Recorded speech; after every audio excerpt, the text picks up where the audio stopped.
Okay, excellent. Excellent. Let's start. Great. Okay, so thanks again for everybody for joining. I want to kind of discuss work that I started working as a postdoc at Northwestern, and I'm continuing to do now from Tel Aviv.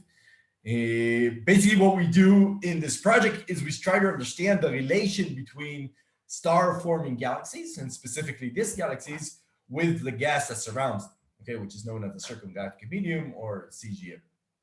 And this is work which is done in very close collaboration with colleagues from Northwestern, from UC Irvine, from the CCA, and from Princeton. Okay. So I'll just kind of start with the observational motivation for this project. And this motivation comes from the explosion in the last decade or decade and a half in the number of deep surveys of star-forming galaxies, okay, which managed to reach lower luminosities and higher redshifts. So you can see here a compilation of these surveys. This is from a recent review article by Forster, Schreiber, and Woods. The surveys are shown here kind of in the plane of sample size versus spectral resolution. And these include surveys which are photometric surveys, spectroscopic surveys, and also even IFU surveys. And what kind of this explosion in the number of galaxies surveyed and the amount of data per galaxy has allowed us is to characterize the morphologies and kinematics of star-forming galaxies using statistical samples as a function of mass and redshift. Okay, so really explore how these galaxies evolve with mass and time. So what are these surveys revealed?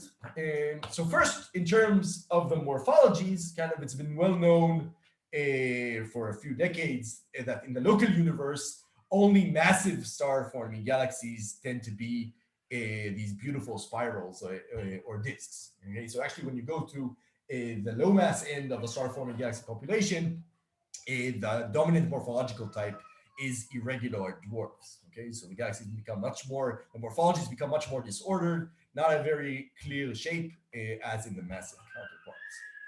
Now, what we've kind of been, what these more recent surveys have revealed is that this trend with mass also holds at higher redshifts. So also at higher redshifts, as you go to higher masses, the morphologies tend to become diskier and less irregular. Okay? But what these surveys have also kind of shown is that there's also a very clear trend with redshift. Okay, so as you go, even for a given stellar mass, as you go to higher redshift, the disks tend to become more clumpier and more thicker at higher redshift. Okay, so that's in terms of the trends in morphologies. What about the complementary trend in kinematics? Okay, so this is from a study, well-known result by Richard Simons, who was part of Susan Cassin's group. What they did is they used the Deep 2 SLIPS spectroscopic survey to study the velocity field of star-forming galaxies as a function of mass and redshift. Okay, so what they did is that they took observations of emission lines of ionized gas, and they decomposed the velocity field into two components, into a rotating component, which is characterized by this V rot, and a disordered component, which is characterized by this sigma G, or sigma gas. Okay? And they found this very clear result that as you go to a higher redshift and lower masses, the importance of rotation decreases. Okay, so high redshift, low mass galaxies tend to have a much more disordered velocity field than low redshift, high mass galaxies. Okay, this is pretty consistent with the trends suggested by the morphologies. Okay, they also kind of coined the term the epoch of disk settling. Okay, they kind of said that they showed that after a redshift of 1, a large fraction of galaxies in the mass range that they surveyed transitioned from being dominated by disordered kinematics to being dominated by rotating kinematics. Okay, so this after redshift 1 is when these disks settle. Okay, so that's the kinematics. Before I start, I just want to mention that kind of these trends suggested by the star-forming galaxy population surveys are consistent with trends which have been known for a while, based on studying the Milky Way stars. Okay, so also in the Milky Way, when you look at young stars, okay, they are distributed in a very thin disk and they're kinematically cold, while older metal poor stars tend to have a much thicker morphology and much hotter kinematics. Okay, so these trends that we know from Milky Way stars are consistent with what we recently learned about galaxy populations. Okay, that when the Milky Way was younger and at lower mass, its kinematics were much hotter. It had a less rotating kinematics, less thin disk morphology, and more thick disk disordered velocity field. Okay, so so we see now. So now we know after kind of working hard to compile these surveys, but we know now that star-forming galaxies become more disky and more rotating with increasing mass, increasing time. Okay, and the question is why? Okay, what are the physical mechanisms which drive these very strong trends? And many studies have tried to address this question. So I'll try to kind of divide the possible answers into broad groups. So one group of answers is that these trends, or some of these trends, are driven by a change in the properties of the disk. For example, we expect the gas fraction in the disk to increase with increasing redshift, and that will cause the disk to generally become more turbulent and therefore become thicker and clumpy. Okay, so kind of one group of possible answers is that these trends are driven by changes in the properties of the disk. Now, these kind of models have been very successful, but one challenge posed to these kind of explanations is that they always assume there's a disk to begin with. Okay, and that's not clearly the case, especially in these high redshift, low mass galaxies, where most of the galaxies are actually not very disky. Okay, so it's not clear that at least in this population, the assumptions of these models, which assume there's an equilibrium disk to start with, actually hold. So another kind of group of explanation regards mergers. Okay, then we know that if a sufficiently large merger comes, it can disrupt a disk. Okay, can create an irregular or non-disky morphology.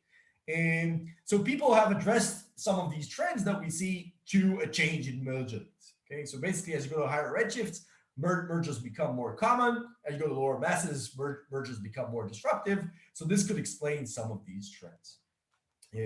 So again, this has had some successes, but the question is a question of numbers. Okay, are there sufficient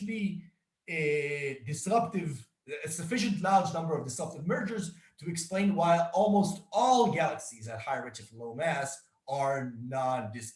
Okay, are mergers sufficiently common to explain why the entire population is irregular and at certain masses in redshift? Okay, so that's a challenge for these kinds of answers. Now, the answer I want to suggest in this talk, okay, is actually that these trends in the central galaxy are driven by the properties of the CGM, by the properties of gas surrounding star-forming galaxies. Okay, and the reason I think we should consider this as a potential driver of trends in central galaxies is because the CGM is both the source of fuel, the source of galaxy inflows, and it's also the destination of galaxy outflows. Okay, so it seems to make sense that if there's a change in the physics of the CGM, it could also change the properties, the morphology and kinematics of the central galaxy, and therefore maybe trends in the physics of the CGM are creating these trends that we see in star-forming galaxies. Okay, so that's kind of the setup for this talk. And what I want to do now is kind of try to explain a bit what we think we know about the physics governing the circumgalactic medium.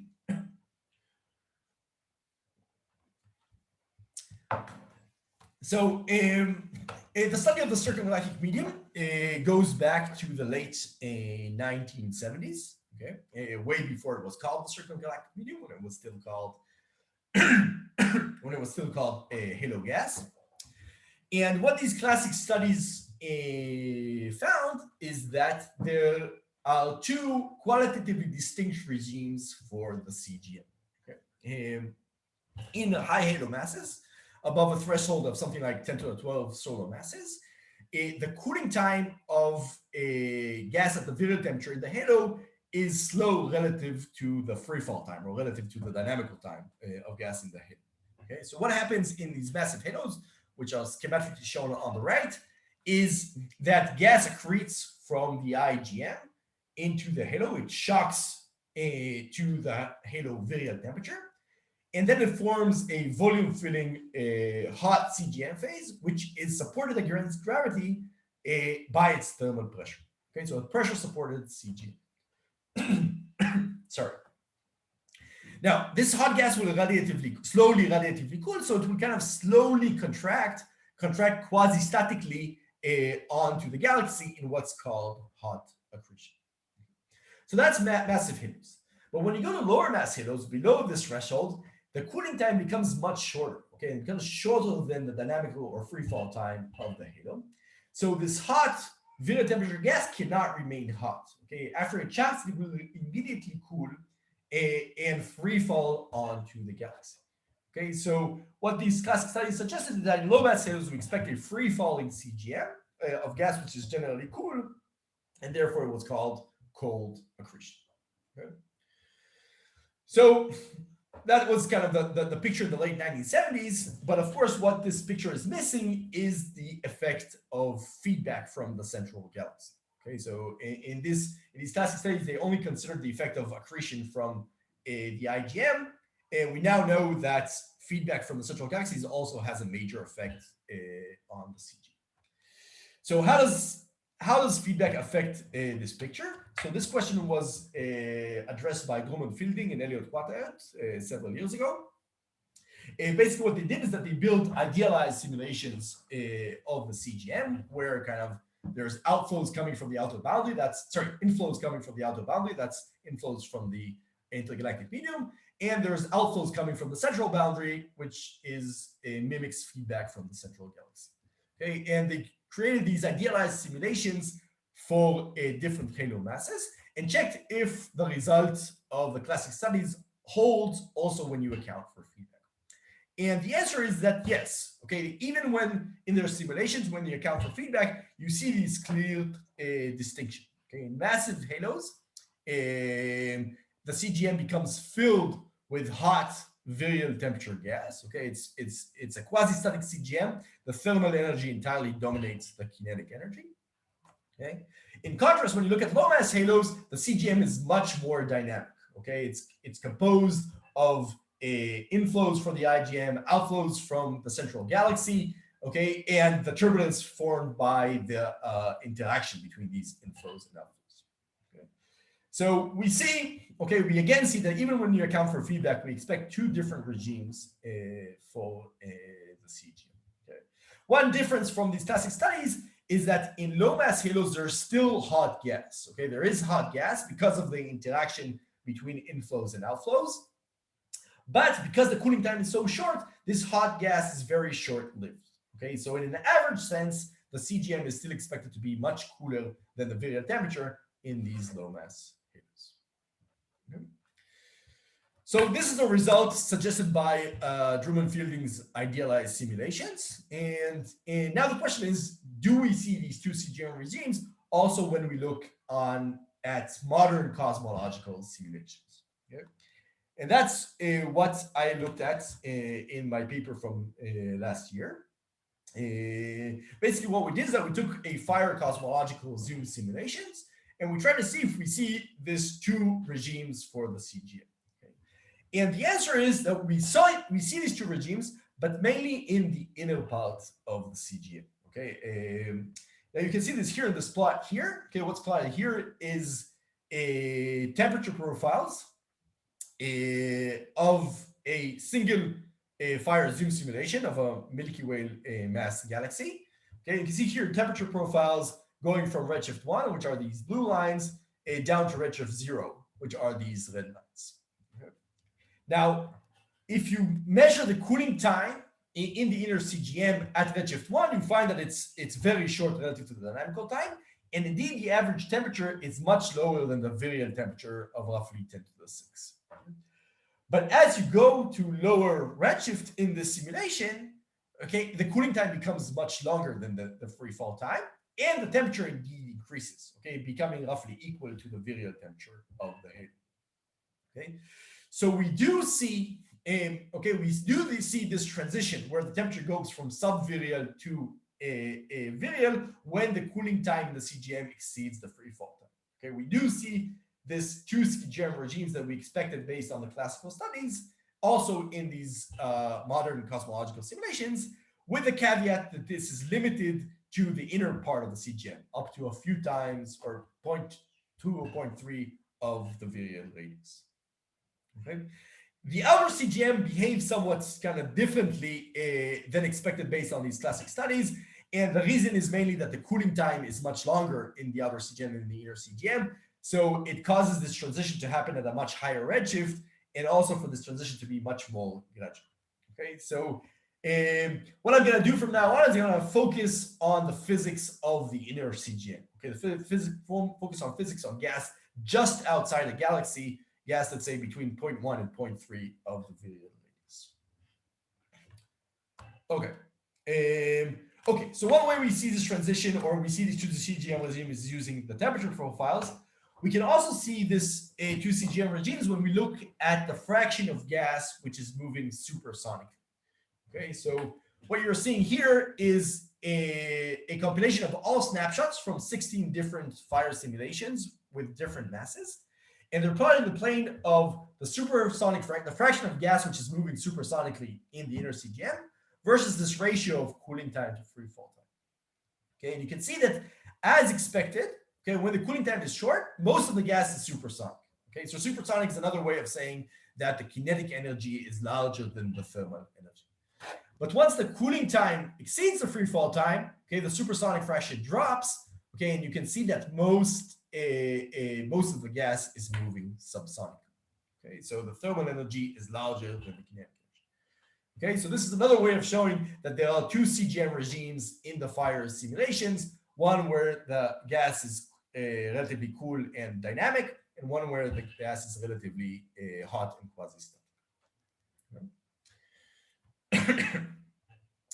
Okay, this is another way of showing the two CGM regimes, now using temperature maps of the gas in the inner CGM.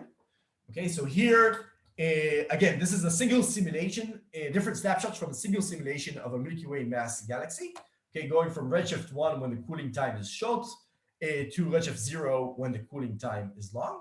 Okay, and again, if you focus on the CGM, the gas around the galaxy, you can see that at higher redshift when the cooling time is long, you have this large volume, a large fraction of the volume is filled with cool gas, okay, filled with gas with a temperature much below virial, okay, and everything looks very dynamic, okay.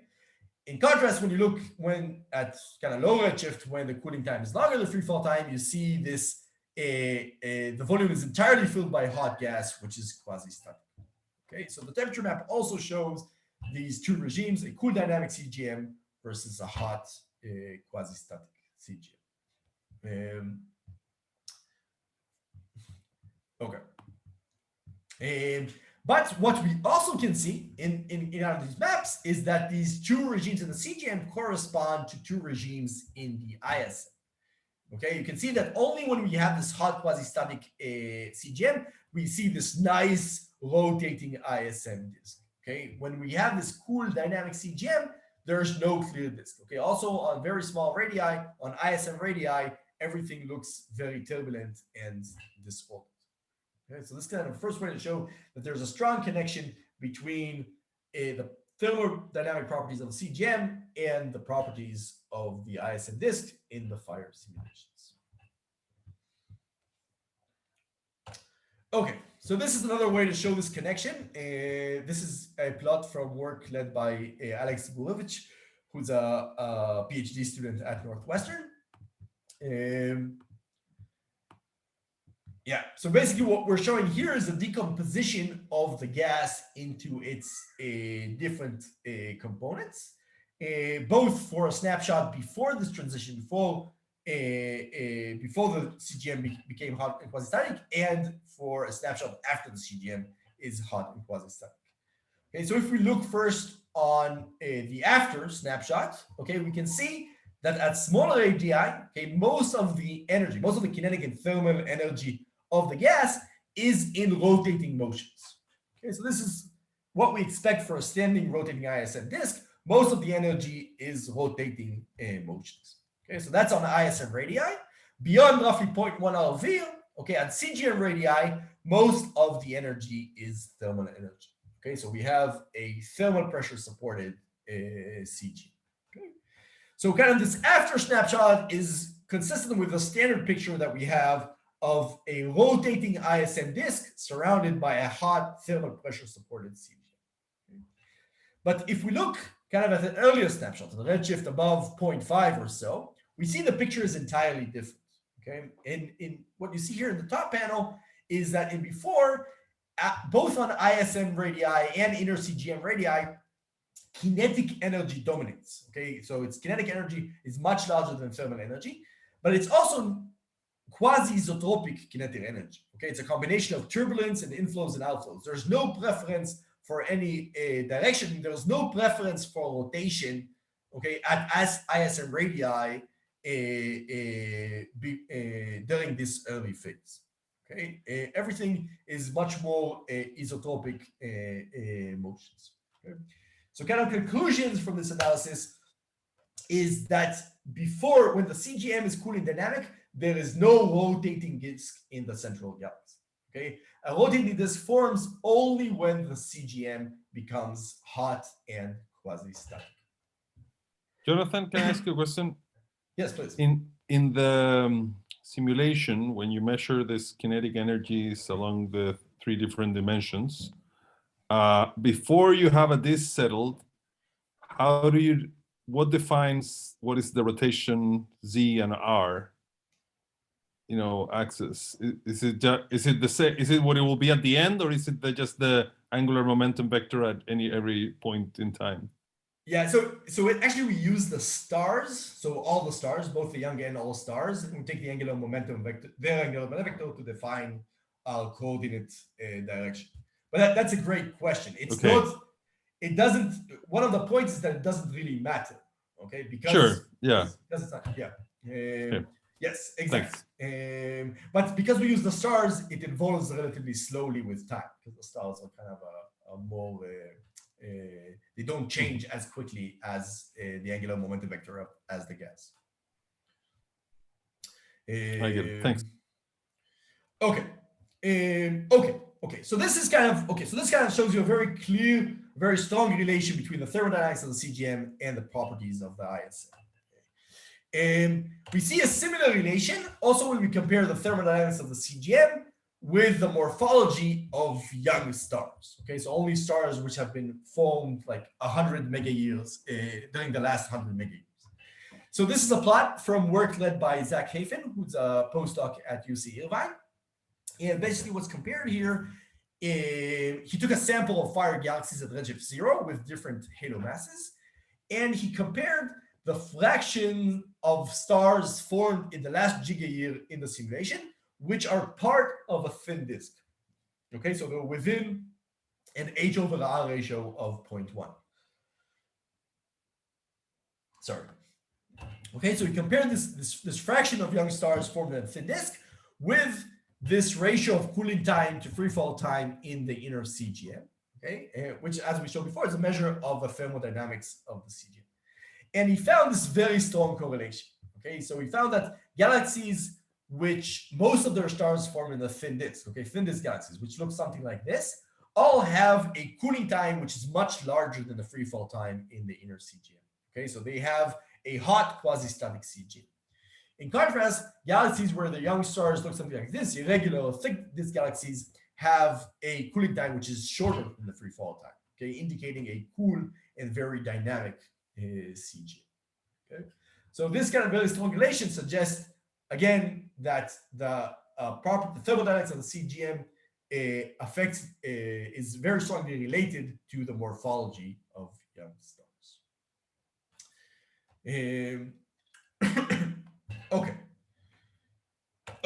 So we saw kind of the fire simulations kind of suggests, right, the strong relation between the morphologies of the styles in the ISM and the thermodynamics of CGM.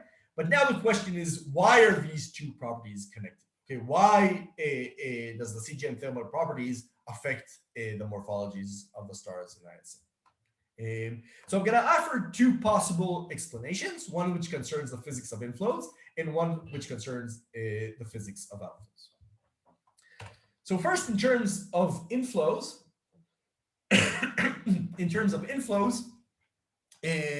this is a work. This is the same project led by Zach Hafen. What he did is he studied from a Lagrangian point of view, what are the properties of accreting gas onto thin disk galaxies versus accreting gas onto irregular galaxies. Okay, so what you see here are the properties of accreting gas relative to the time of accretion. Now, the most clear distinction is the temperature of the accreting gas. Okay, so onto thin disk galaxies, we have accretion in the hot mode. Okay, so when the gas, prior to accretion, when the gas is part of the CGM, it has a temperature which approaches the virulent temperature of the halo, and it cools only just before it joins the ISM. Okay. In contrast, accretion onto irregular galaxies is in the cold mode. So the gas is already at 10 to the 4K when it's in the CGM. Okay. So this shows that hot mode accretion creates thin disks, fuels thin disks, while cold mode accretion fuels irregular galaxies. Okay. The question is why? Okay, why is hot mode accretion conducive to the formation of thin disks?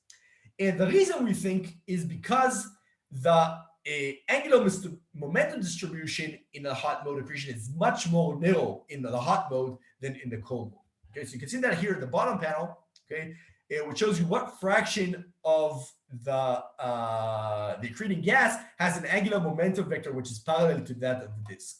Okay, and you can see that it's much higher in the hot gas than in the cold gas. Okay, so we think that this is due to the interactions, the internal cancellation of the angular momentum in the hot gas, which is not possible in the cold gas prior to accretion. Another way to see this is from these images. Okay, this image tracks the temperature and morphology of accreting gas as a function of time relative to accretion. And you can see that the early times, and this is accretion only onto thin disk galaxies, you can see that at early times, the gas has a quasi-spherical morphology and it's very hot, okay, because it's hot mode accretion.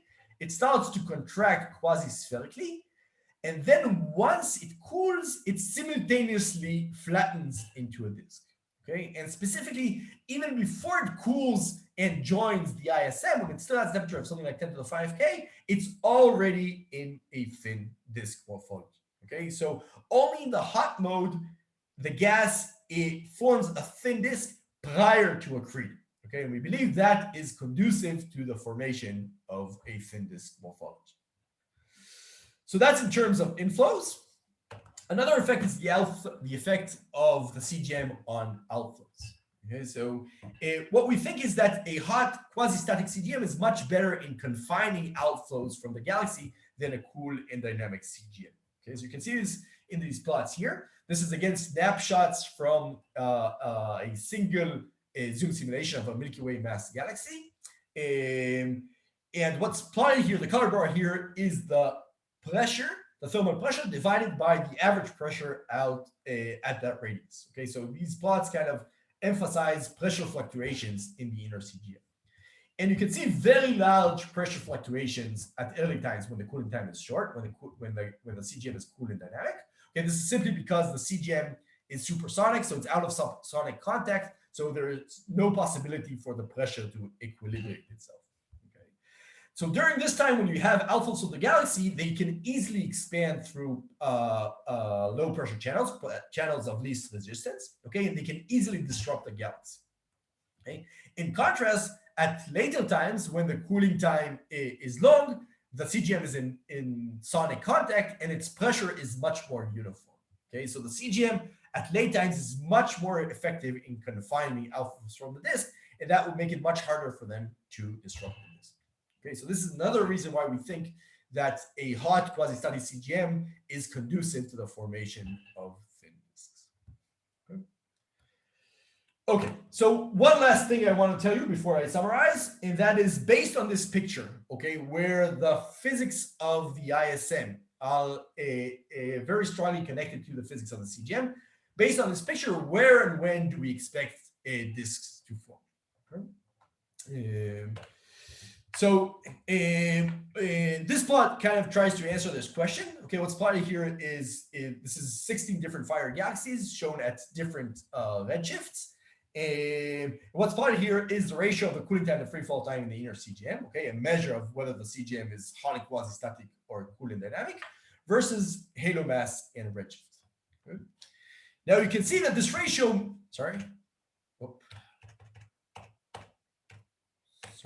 okay. You can see that this ratio cooling time and free fall time mainly depends on halo mass with a relatively weak dependence on redshift. Okay.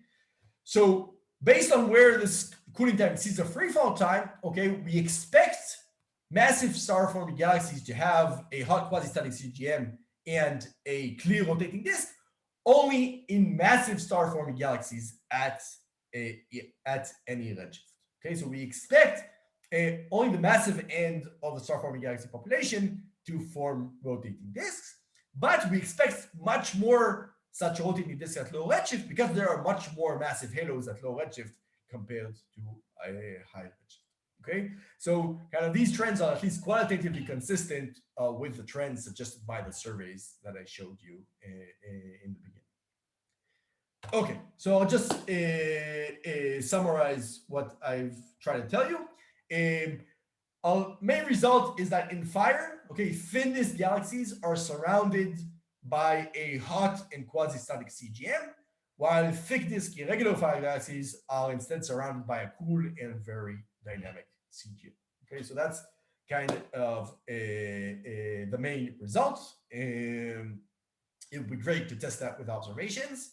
We also try to discuss why do we see this relation between CGM thermodynamics and the morphology of the central galaxy, and we suggested two possible explanations. One is that when the CGM is hot and quasi-static, it tends to have aligned inflows, so gas accretes as a thin disk when it accretes onto the galaxy, and also the hot and quasi-static CGM is better in confining galaxy outflows, which makes it harder for them to disrupt the disk.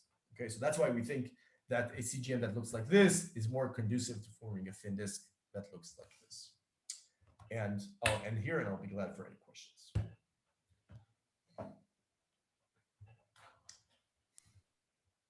Thank you very much, Jonathan. That was a very interesting and great talk.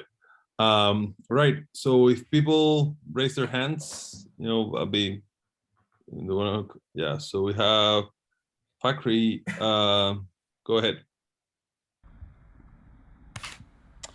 Thank you. Fascinating talk. I have two questions. My first is related to your statement earlier, a few minutes earlier, that when you have a hot CGM, inflowing gas tends to be more aligned to the overall spin of the disk. What do you think is the explanation for that? Yes, okay, so thanks. That's a great question. So mainly we think the reason is that the hot gas is subsonic in contrast with the cool gas, which is supersonic. Okay, so once the gas is subsonic, it's much easier for it to cancel the dispersion in angular momentum. Okay, so there's internal cancellation between, right? If you have different hot gas particles which are have a different angular momentum vector, okay, they will tend to cancel out the angular momentum vector except everything beyond the net angular momentum of the accreting gas. Okay, and that tends to form a thin disk.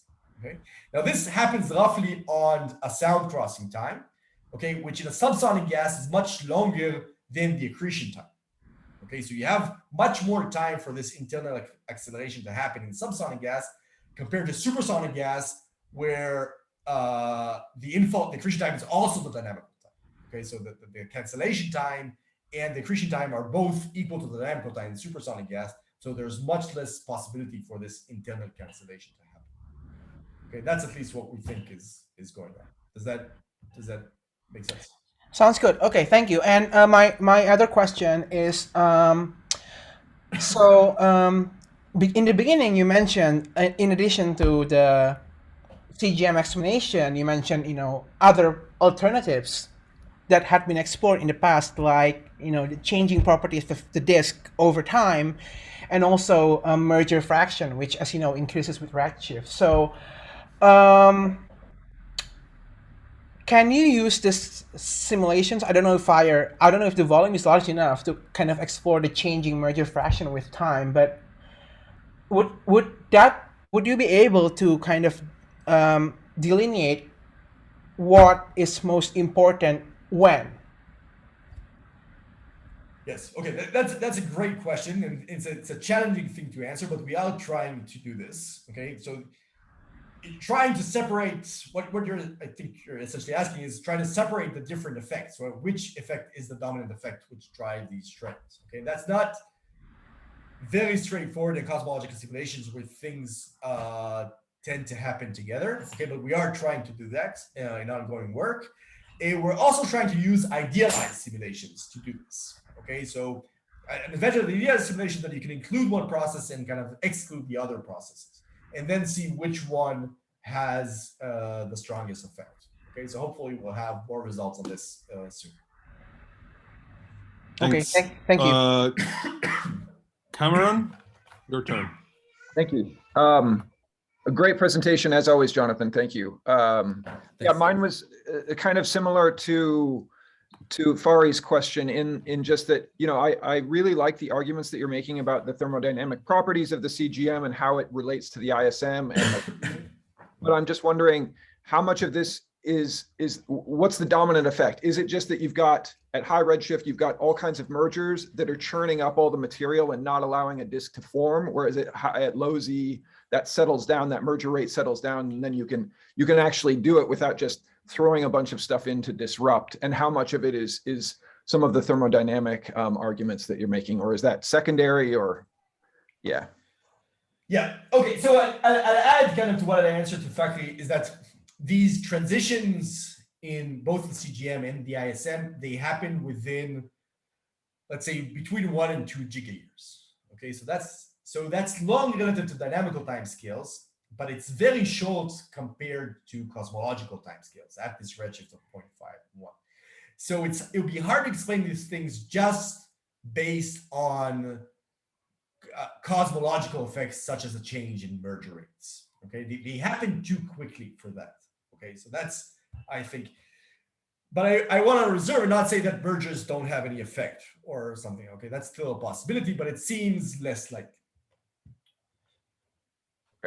Okay, I guess idealized simulations where you can control the merger rate and allow the galaxy to build up, quiescently could resolve what the dominant effect is, presumably, right? Yes, yeah, exactly. Essentially, one of our idealized simulations doesn't have mergers at all. It only has a change.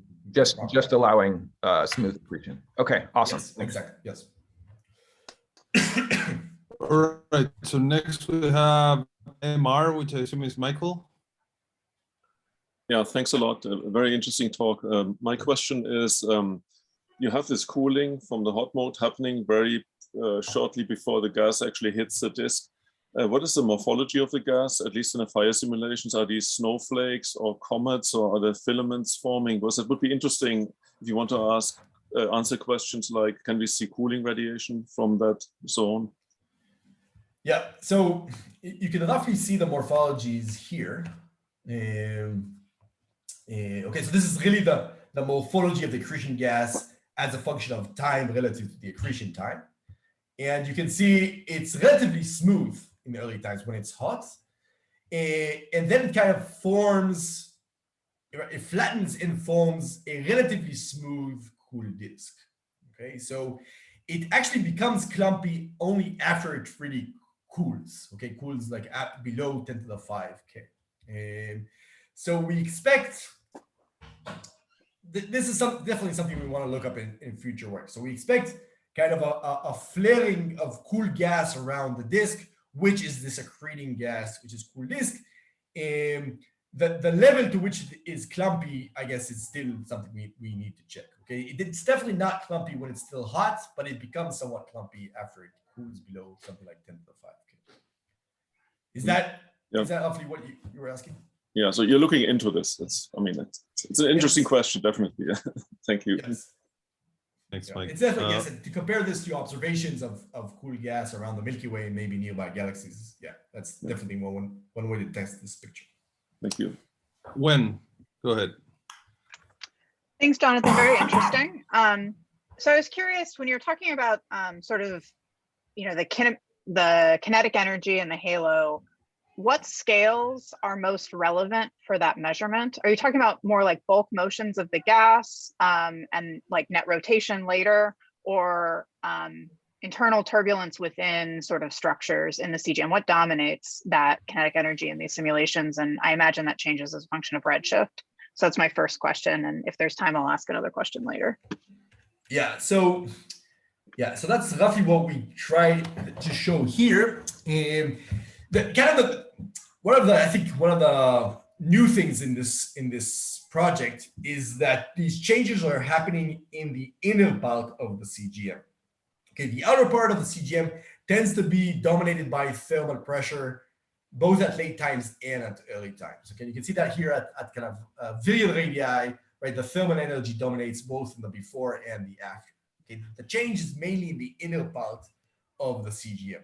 And in terms of what is the kind of the dominant component, then it's definitely not rotation at early times. At early times, it's these turbulence, inflows, outflows, quasi-isotopic kinetic motions. Only later, after the transition, you get rotating motions at ISM radii. Does that? Yeah, I guess I'm more interested in the difference between sort of subscale turbulence versus like the actual bulk flows within the CGM. That's sort of more of what I was asking. The rotation part signature on the inner CGM at late times is very clear in this plot, but I was more interested at earlier times. What you're finding dominates in the simulations. I guess maybe the question can be phrased as, how does the kinetic energy power spectrum changes as you go through this transition, right? Does it move from particular scales to other scales? Yes. So you get, So you definitely, there is some, in the hot kind of quasi-static phase, there is still a small scale turbulence. Okay, we still see motions on small scales. Okay, the large scales we only see in the early phase, where we see kind of these coherent bulk flows. Sorry, we see these coherent bulk flows spanning CGM or the entire halo scales that we only see kind of in this early phase. While at later phase we see mainly this small scale turbulence. I think there's also small scale turbulence also in the early phase, but I haven't looked at that really closely yet. You can actually also see this to some extent in Truman simulations, okay, where you kind of see in this early phase, you can see these large scale bulk motions, while here it's more like small scale turbulence. Thank you. Alan, your turn. Well, Gwen, if you have another question along the same line, you should ask it, because I think mine is more in the nature of a quibble. It's not along the same lines. It's a very different line. And I'm also meeting with Jonathan later, so I can always ask it later. It's okay. Go ahead, Alan. Very sensible, reasonable looking model. I liked it very much. From the beginning of your first slide, when you showed, you had a sort of a cartoon like picture of galaxies evolving from redshift 0, half, 1. And I thought to myself, when you showed that gee, galaxies at redshift 1/2 don't look any different from redshift 0. And at 1, you begin to see something that's not very much. So if you had done this work before there was a Hubble Space Telescope and the deep fields and all that stuff had been done, I would have said that your work, the simulation showed that there was a dramatic change in galaxy morphology and properties between redshift 1 and 0. I mean, you even had one particular thing that had from 1 to 0. And that's when it looks like the bulk of things happen. And I guess, yeah, this one, yeah.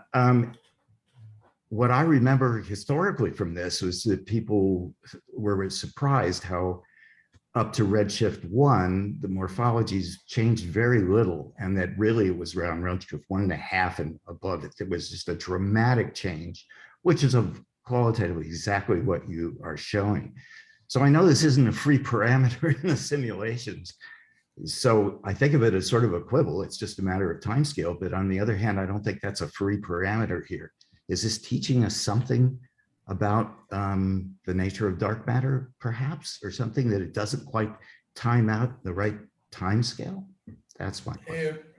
Yeah. Okay. So thanks for this great question.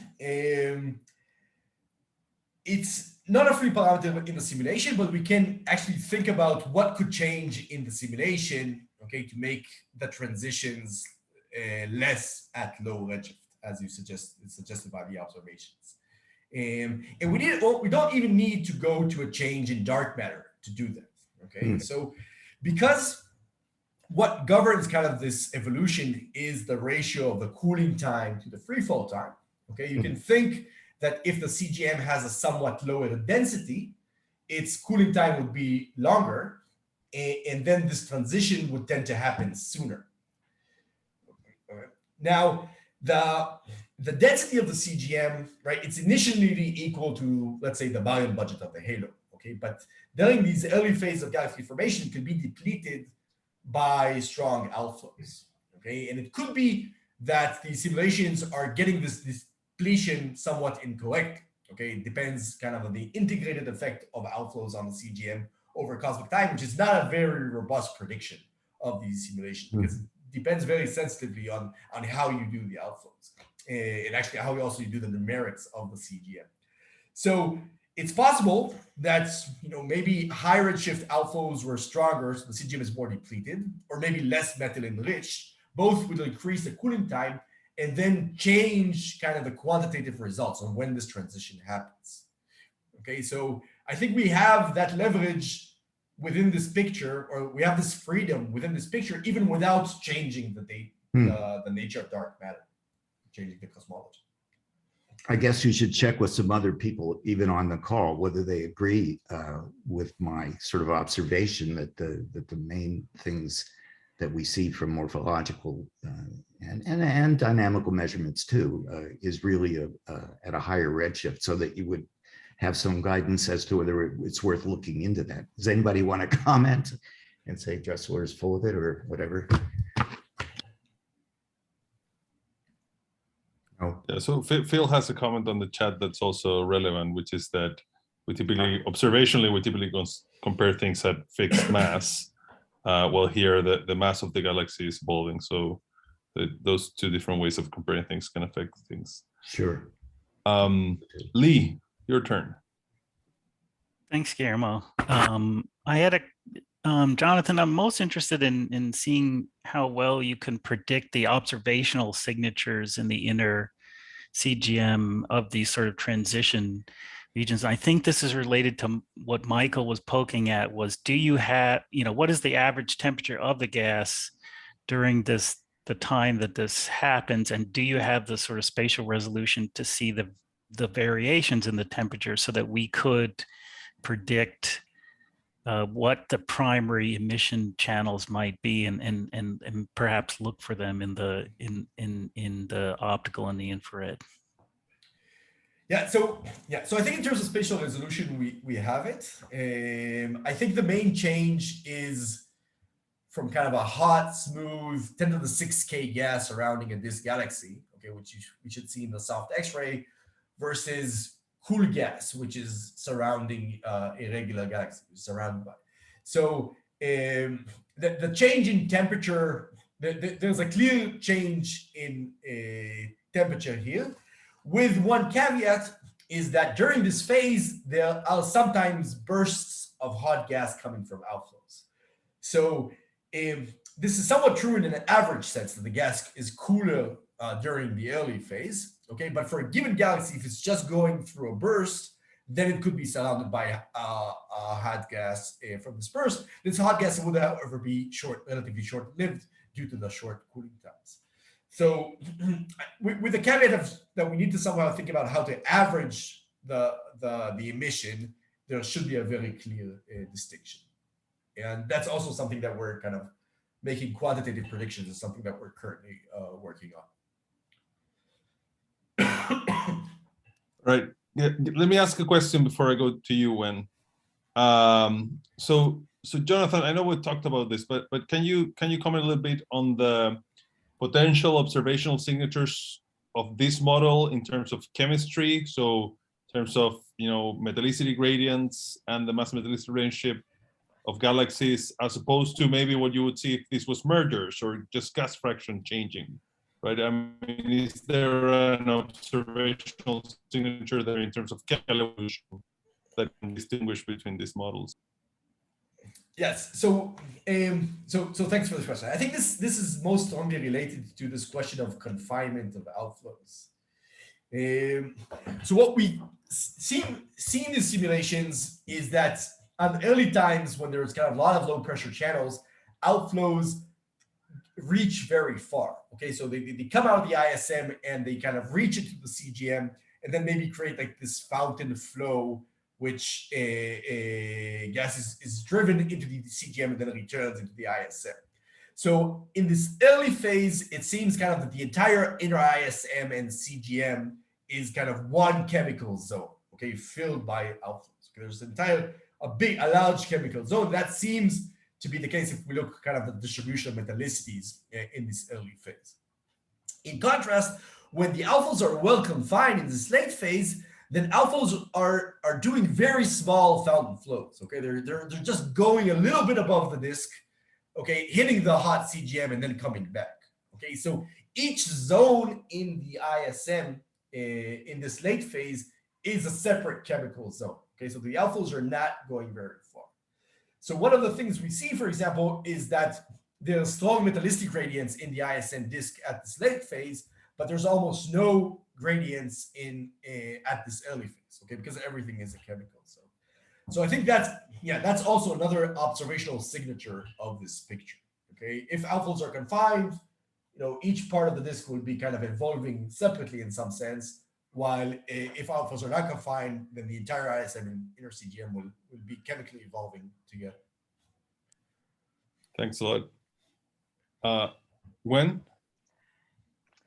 Yeah, so my other question was, in this picture, what you think the role of intermediate temperature gas is?